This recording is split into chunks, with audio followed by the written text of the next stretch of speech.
Welcome to the deep dive. We take the sources you send us and really dig into them to find the most interesting bits. Yeah, we love doing this. And today, well, we're going way back. We're looking at a dinosaur called Atlasaurus, based on some scientific papers you shared. That's right. Atlasaurus, it's a sauropod, one of the big long-necked guys. And our mission today is basically to figure out what makes it tick. Okay. You know, what's unique about it, where did it live, when, and sort of where does it fit in the whole dinosaur family tree?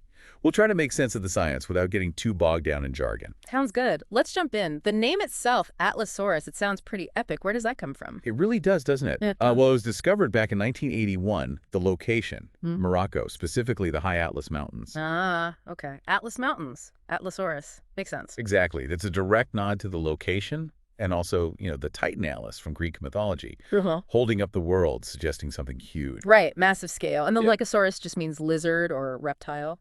Precisely. And the full name is Atlasaurus emelikai. That second part, emelikai, also tells the story. Oh, yeah. What's that one mean? It comes from an Arabic word, imlak, and it just means, well, giant. So, giant Atlas lizard. Yep. Pretty much spells it out, doesn't it? This thing was big. No kidding. Okay, so they find this giant in Morocco. You mentioned the High Atlas Mountains. Do we know, like, the specific rock layer? Does that matter? Oh, absolutely. Context is everything in paleontology. The original skeleton, which was remarkably complete, was found at a site called Wamda. Wamda. Yeah. And it's within what's called the Getiwa Formation. Knowing that tells us it's from the Middle Jurassic period. Okay, Middle Jurassic. Got it. That helps place it in time. Definitely. It lets us think about the world it lived in, the environment, what other dinosaurs might have been around. Now, I remember reading something fascinating. It wasn't just that one skeleton, right? There was another discovery, something about a tail. Yes, that's a great side story. A second Atlasaurus emelikai specimen, specifically a very complete tail, was also found in Morocco. Okay. But what happened after it was found is pretty unusual. It ended up being sent all the way to Utah for preparation. Utah. Why there? They have excellent facilities and expertise for that kind of work. And get this, it took 300 hours just to prepare the tail. 300 hours just for the tail. Wow. Yeah, it really gives you a sense of the painstaking work involved. Cleaning the rock away, stabilizing the bone. It's incredibly detailed. So after all that work in Utah, what happened to this amazing tail? Did it go to a museum? Well, it took another interesting turn. It was actually sent to Mexico City. For a while, it was displayed right in the lobby of a big office tower, the BBVA Bancomer Tower. In a bank lobby. That's different. It is. But then something else happened. In January 2018, they auctioned it off. They auctioned the dinosaur tail. They did. And the reason was actually pretty remarkable. What was it? The money raised went towards rebuilding schools that had been destroyed in the big Puebla earthquake in 2017. Oh, wow. That's incredible. So this ancient fossil actually helped kids get back into school. Exactly. It's quite a powerful connection linking this deep past, millions of years ago with very real present-day needs. That really is something. Okay, let's get back to the dinosaur itself. This giant Atlas lizard from the Middle Jurassic. How giant are we talking? Can you give us some stats? Sure. Based on that nearly complete skeleton, the estimate is it was around 15 meters long. That's what, about 49 feet? 49 feet. Okay, visualizing that. That's long. And heavy. Probably weighed somewhere in the neighborhood of 22.5 tons. Tons. Okay. Yeah, I think multiple big African elephants. It was a seriously hefty animal. Okay, so massive size. But were its proportions like typical for a big sauropod? Or were there some quirks? That's where it gets interesting. It seems Atlasaurus had, proportionally speaking, a pretty large skull compared to its body, or at least compared to the length of its back vertebrae. Huh. How do they figure that out? Well, they estimate the length of the main part of the spine, the dorsal column, assuming maybe 12 vertebrae there, making it just over 3 meters long. And relative to that, the skull looks quite big. So maybe not the classic tiny pinhead on a super long neck we sometimes picture. Perhaps not quite as extreme, yeah. And speaking of the neck, while it was certainly long, about 3.86 meters. Still pretty long. Oh, absolutely. But maybe relatively shorter compared to some other sauropods, like, say, Mamentosaurus or even Brachiosaurus. We know it had at least 13 neck vertebrae. 13 vertebrae. Okay. So a bit stockier, maybe. What about its legs? How did it stand? The limb bones give us clues there. If you look at the ratio of the upper arm bone, the humerus, to the upper leg bone, the femur, it's almost 1-to-1. about 0.99. So front legs almost as long as the back legs. Pretty much, Yeah. which suggests it was probably a dedicated quadruped, walking firmly on all fours, maybe less likely to rear up on its hind legs than some other sauropods. Oh, okay. And any other limb ratios? Yeah, the ulna, that's one of the forearm bones compared to the tibia in the lower leg. That ratio is about 1.15. So the forearm is a bit longer than the lower leg. These proportions help paleontologists reconstruct how it might have moved. It's amazing what you can tell from just bone shapes and sizes. What about its diet? Teeth. Good question. The teeth were kind of spoon-shaped. Spoon-shaped. Yeah, and they had these tiny little serrations on the edges called denticles, a bit like the edge of a serrated knife, but much smaller. What does that tell you? It strongly suggests it was a herbivore.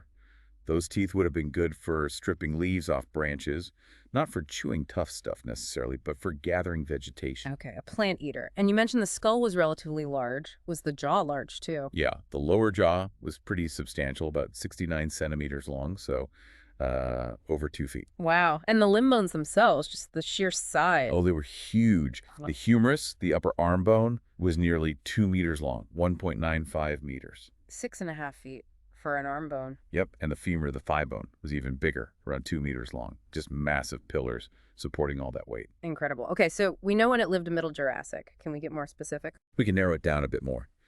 It lived during the Bathonian and Calovian stages of the Middle Jurassic. Bathonian, Calovian. Yeah. Okay. About how many million years ago is that?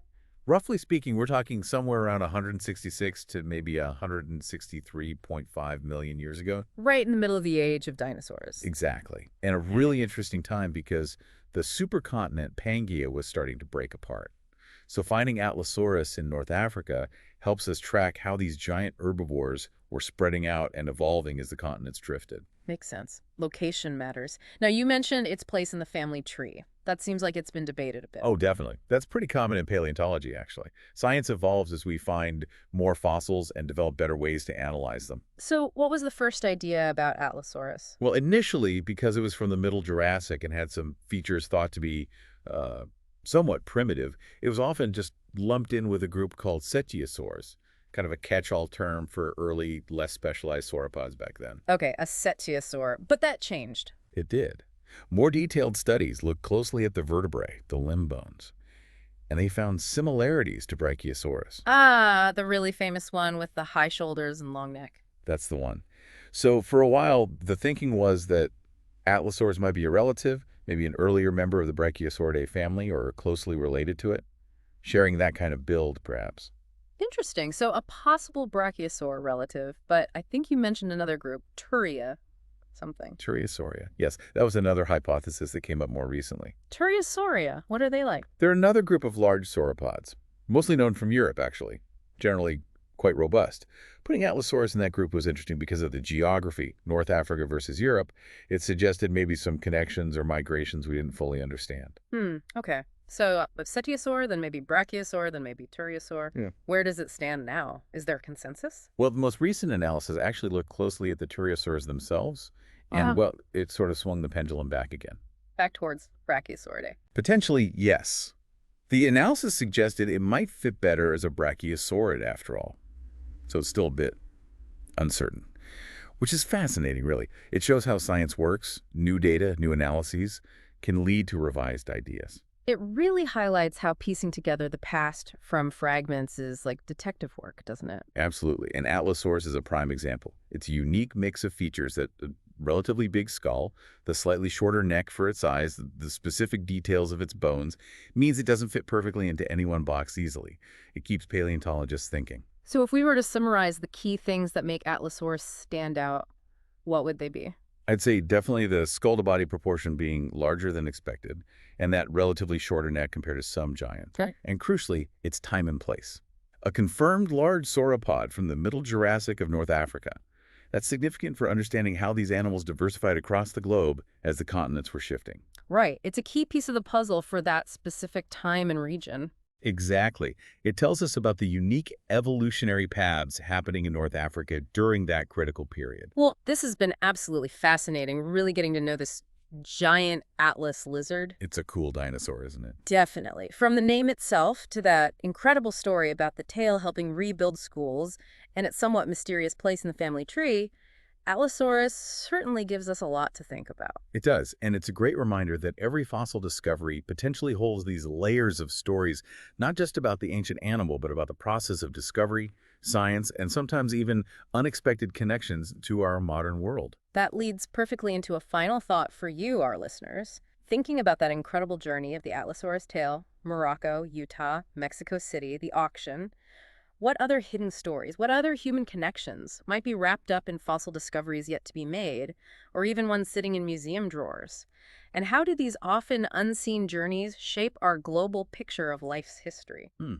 Something definitely worth pondering. Indeed. Until our next deep dive.